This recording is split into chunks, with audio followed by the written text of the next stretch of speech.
겨자씨 비유가 등장을 하는데, 겨자씨라고 하는 것은 우리가 주변에서 볼 수 있는 씨 가운데 아마 가장 작은 것이 참깨일 거예요. 참깨 씨 한 절반쯤 된다고 보면 될 것 같아요. 어떤 그 겨자씨는 거의 눈에 보이지 않습니다. 그리고 좀 이렇게 크네 그러면 참깨 한 반알 정도 되는 아주 대단히 작은, 그런데 이 겨자씨가 하나 땅에 떨어지면 쭉쭉쭉 크는데 1m 50까지 큽니다. 그런데 요단강가 이 아주 물이 풍부한 지역에서는 3m까지 커요. 그런데 뭐 나무까지 될 수는 없고요. 이게 풀이니까. 그런데 어쨌든 가을이 되면 이게 딱딱해지고, 그리고 그 위에 새들이 와서 잠시 쉴 수도 있는 그 정도로 크게 자라는 것이 겨자씨입니다. 이 겨자씨가 사람들 눈에 잘 띄지는 않지만 아주 빨리 자라고, 그리고 높이 자라서 원래 자기가 가지고 있는 작은 모습보다 아주 빨리 자라고, 그리고 이렇게 넉넉한 품을 만들어서 새들이 와서 깃든다 그랬는데, 유대인들은 이방 사람들, 이방 나라 사람들을 새에 비유했어요. 아수르, 바벨론 전부 새에 비유를 했는데, 이방인들까지도 하나님의 은혜의 품 안에 와서 쉴 수 있는 곳이 천국이라고 비유를 하고 있습니다. 또한 33절 말씀을 보면 천국을 가로 서말, 이 서말이라고 하는 양이 이 세 스아인데 1스아가 3분의 1 에바니까 세 스아니까 한 에바인 거예요. 그러면 1 에바가 얼마냐? 23리터입니다. 23리터. 어느 정도 양이 될까요? 요즘 음료수 큰 게 1.8리터니까 이거 한 15개, 15개 정도 이렇게 거기다 가루 부어놨다 그러면 꽤 양이 많죠.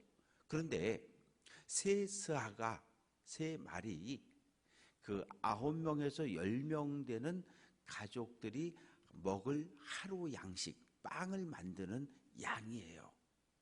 그러니까 9명에서 10명 정도가 하루 두 끼를 먹을 빵을 구워내는 것, 그것이 여인들이 할 수 있는 매일매일의 일과 중에 하나였는데, 그 세 말 속에 누룩 한 움큼을 집어넣으면 표가 안 나요. 이게 뭐 있는지 없는지 몰라요. 그런데 물을 붓고 반죽을 해서 가만히 놔두면 얘가 점점점 부풀어 오르거든요. 한 줌의 누룩이 세 말 밀가루 전체를 부풀게 합니다. 그래서 여기서 우리에게 주는 교훈은 뭐냐 하면, 천국이 우리의 삶에, 천국이라고 하는 것은 우리의 삶을 변화시켜낸다는 거예요. 하나님의 말씀이 우리 안에 들어오면, 하나님이 우리 마음속에 들어와 좌정하시면, 왕이 되시면, 성령이 우리 마음 중심에 들어와 좌정하시면 변화가 일어날 수밖에 없다는 거예요. 그것이 말씀의 능력입니다. 이제 34절, 35절에서 예수님이 비유가 아니면 말씀하지 않는 이유는 35절에 보면 창세로부터 감추인 것들을 드러내려 합니다. 창세로부터 감추어진 것은 이 죄를 지은 인류를 향한 하나님의 구원의 계획, 복음을 이야기하는 거예요. 그것을 예수님께서 이제 제자들에게 드러내시는 거거든요. 그래서 이게 뭐 아무나 막 듣고서 막 깨닫는 그런 거 아니고, 하나님의 선택을 받은 사람들만이 듣고 깨달을 수 있도록 예수님께서 비유로 말씀하시면 사실은 일반 백성들은 거의 못 알아들었다고 봐야 돼요. 그런데 예수님께서 제자들은 꼭 따로 불러서 과외 공부를 하는 거예요. 학교에서 선생님 수업 듣고 학원에 가면 학원 선생님은 훨씬 더 자세하게 꼼꼼하게 가르쳐 주는 것처럼, 그래서 36절 말씀 보면 무리들과 헤어져서 제자들과 예수님이 같이 있을 때 제자들이 나와 이르되 밭의 가라지의 비유를 우리에게 설명하여 주세요. 제자들이 그렇게 아까 선생님 가라지 비유 얘기하셨는데 그거 무슨 뜻이에요? 우리에게 과외 공부시켜 주세요. 그래서 예수님께서 꼼꼼하게 가르쳐 주시는 겁니다. 좋은 씨를 뿌리는 농부 나라는 거예요. 예수님. 그리고 밭, 세상. 그런데 이 세상에는 두 종류의 씨앗이 뿌려진다는 거예요. 천국의 아들들은, 천사들은 이 땅에 좋은 씨를 뿌리는 거고, 그리고 마귀의 다스림을 받는 귀신과 악한 영들은 이 세상에 가라지를 뿌린다는 거예요. 가라지를.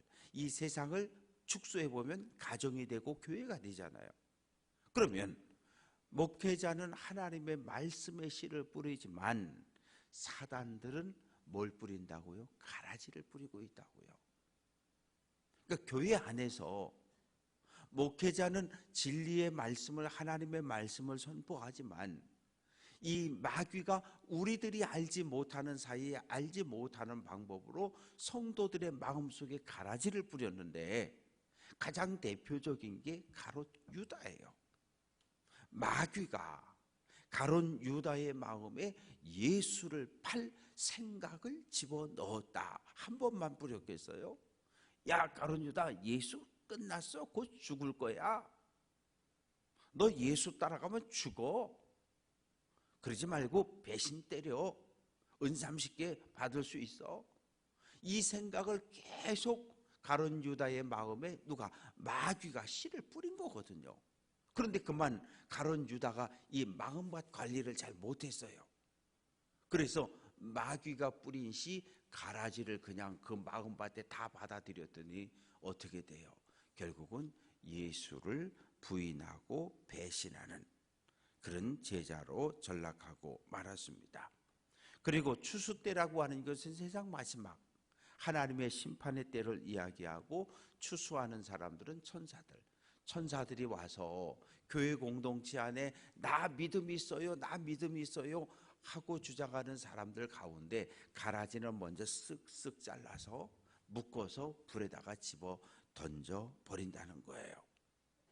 그래서 41절 말씀 보면 모든 넘어지게 하는 것과 불법을 행하는 자들을 따로 골라낸다는 거예요. 어디에서?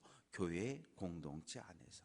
그래서 풀목불에 집어 던지면 거기서 불태워지고 울며 이를 갈고, 반대로 마지막까지 믿음을 지켜낸, 하나님과의 관계를 지켜낸 의로운 사람들은 하늘 아버지의 나라에서 영광을 누리며 행복한 삶을 산다고 이야기합니다. 그러면서 이제 44절부터 또 감추인 보화의 이야기가 나오고 있습니다. 지금처럼 은행이 없으니까 이 항아리 같은 데다가 금을 넣고 은을 넣고 이 보석을 집어넣고 전쟁 나면 땅을 파고 거기다 묻어놓고 그냥 피난을 간 거예요. 근데 피난을 갔다가 죽어서 돌아오지 못했어요. 그러면 그 땅을 누군가 소작, 이 농사를 짓는 사람이 있잖아요. 어느 날 이 농사를 짓는데 밭을 가는데 뭐가 탁 걸려서 보니까 항아리가 있더라는 거죠. 열어보니까 금은 보화가 있어요. 그러면 이 소작인이 어떻게 해요? 집으로 돌아가서 자기의 모든 것, 가지고 있는 모든 것을 다 팔아서 이 밭을 내 걸 만든다는 거예요. 바사 제국의 법은 주인이 없는 물건이 발견되고 찾아지면 왕, 국고로 환수가 되어져요. 그런데 로마 제국의 법은 땅을 파다가 금원보화가 발견되면 발견한 사람, 그 땅 주인의 몫이 되는 거예요. 그런데 나는 소작인이잖아요. 남의 밭에 가서 이 품삯을 받고 일하는. 그러니까 어떻게 해요? 집에 가서 가진 전 재산을 다 팔아가지고 이 밭을 내 거로 만들고 그 다음에 땅을 파서 이 금은보화를 가지면 내 거가 되는 거예요. 금은보화, 천국을 비유하고 있고, 또 45절 천국은 좋은 진주를 구하는 장사와 같다. 뭐 지금도 진주는 아주 극상품의 진주는 대단히 비싸요. 2000년 전에도 이 진주는 대단히 귀한 보석에 속해 있었습니다. 아주 최상급의 진주를 봤다. 어떻게 해요? 집에 가서 시답지 않은 거 다 팔아가지고 그 진주 하나를 산다는 거죠.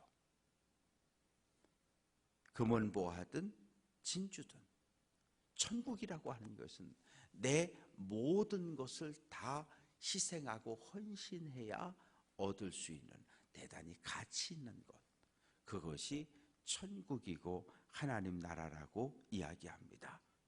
또 천국은 바다에 그물을 치고 물고기를 잡는 것 같다.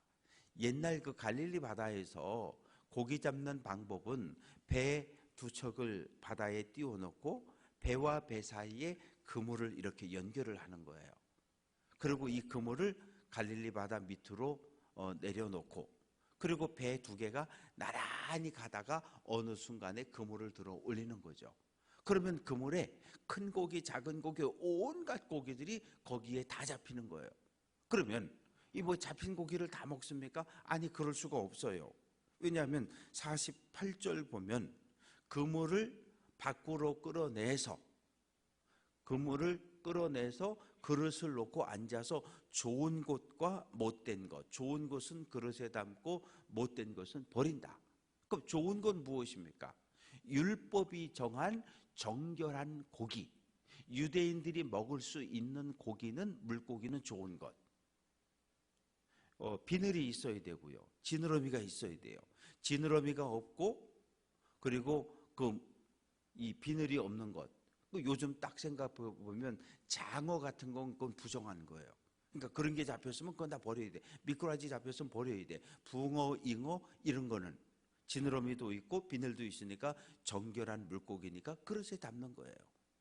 그래서 이 그물을 쳐서 물고기를 많이 잡았는데 모든 물고기 다 먹는 거 아니고 율법이 정한 정결한 물고기는 그릇에 담고 나머지는 버린다. 천국도 마찬가지라는 거예요. 마지막 날 천사들이 와서 의인과 악인이 함께 있는데 의인들 속에 있는 가라지, 악인들을 뽑아서 어디에? 풀무불에, 지옥에 던져 버린다. 그러면서 51절 52절에서 제자들에게 이야기합니다. 천국의 제자는 서기관 같다는 거예요. 서기관은 왕의 명령을 받고 필요한 것을 가져오고 옮겨 적고 하는 사람인데, 새 것과 옛 것, 예수님이 하나님의 말씀을 가르칠 때, 복음을 가르칠 때 구약의 말씀들을 인용하셨잖아요. 이 구약의 말씀이 옛 것입니다. 새 것은 무엇입니까? 예수님이 가르친 복음을 이야기하는 거예요. 그래서 오늘 우리가 믿음의 길을 걸어갈 때 구약 성경도 예수님의 가르침인 신약 성경도 모두가 다 필요하다고 이야기를 하십니다. 53절부터 58절까지 말씀 속에 예수님이 이제 고향에 가셨어요. 나사렛에 가셨고 회당에 들어가서 말씀을 가르치니까 동네 사람들이 깜짝 놀란 거예요. 아니, 저 사람이 언제 저렇게 똑똑해졌어? 이 병자를 고치고 막 그러니까, 아니, 저런 권능을, 저런 능력을 어디에서 받았지? 깜짝 놀라는 거예요. 그러면서 뭐라고 하냐면, 에이, 예수, 저 사람 목수 아들 아니야. 목수 아들이라고 하는 이 말은 비꼬는 말이에요. 왜? 목수라고 하는 직업 자체가 유대 사회에선 목자와 함께, 목동과 함께 천대받는 직업 가운데 하나였거든요. 에이, 뭐 저 우리가 다 아는데, 엄마는 마리아고 아버지는 요셉이었는데 죽었고, 그 동생들 누구 야고보, 요셉, 시몬, 유다, 그리고 그 여동생들도 우리가 다 알잖아. 우리 동네 다 살잖아. 아직도 살고 있는 형제들이 있는데, 그러면서 이 사람 옛날에 안 그랬는데 언제 이렇게 변했지? 왜요? 예수님이 나사렛을 떠나서 가버나움에 가서 살았고, 그리고 세례 요한에게 요단강에서 세례받고 올라올 때 성령이 임해서 예수님이 성령의 사람으로 변했단 말이에요. 변화되어진 걸 동네 사람들은 모르는 거잖아요. 변화할 수 있다는 걸 인정하지 않는 거잖아요. 우리가 믿음의 길을 걸어오면서 처음 우리가 가지고 있던 모습과 성령을 경험하고 말씀으로 무장하고 기도의 은혜를 경험하고 하나님의 은혜를 많이 체험하고 나면 변했어요. 그러면 가족이나 친구들이나 친척들 오래간만에 만나면 와 변했다, 와 변했어, 그런 이야기를 우리에게 했거든요. 했어요. 그런데 오늘 동네 사람들은 예수가 변했다는 사실을 받아들이지 않는 거예요. 에이씨, 목수 아들이 뭐 지가 잘났으면 얼마나 잘났어. 그러면서 57절 예수를 배척한지라. 배척했다는 말은 예수의 말과 행동에 걸려서 넘어졌다는 얘기예요. 예수님이 돌멩이가 돼서 동네 사람들이 이 예수님을 만나가지고 걸려 다 넘어졌어요. 예수님을 만난 것 자체가 복인데, 예수님이 우리와 함께하면 복인데, 그만 고향 사람들은 예수 만나고 은혜를 받지 못했어요. 그래서 그 당시 유행했던 아주 유명한 속담이 있는데, 선지자는 자기 동네 자기 고향에선 존경을 받지 못한다. 그 말이 이루어졌다고 이야기를 합니다. 말씀을 정리해 봅니다. 이 마태복음 13장에는 하나님의 나라 천국과 관련되어진 7개의 비유가 기록이 되어져 있습니다. 중요한 것은 우리가 천국을 들어가는 거예요. 천국을 들어가는데 중간중간에 마귀가, 사탄이, 귀신들이 진지를 구축하고 우리가 가는 길을 가로막고 있는 거예요. 그게 어떻게 해야 돼요? 싸워서 마귀를 때려 부시고 마귀의 계계를 무너뜨리고 그리고 천국을 향해 가는 거예요. 그래서 천국은 침노, 쳐들어가는 자가 차지할 수 있다고 이야기합니다. 우리가 예수 믿고 세례받고 천국 가는 그날까지 어떠한 장애물이 없다면, 방해물이 없다면 얼마나 좋아요.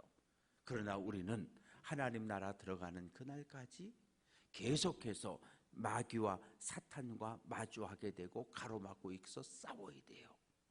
피 흘리기까지 싸워 천국을 차지하고 들어갈 수 있는 귀한 성도들 될 수 있기를 주님의 이름으로 축원합니다.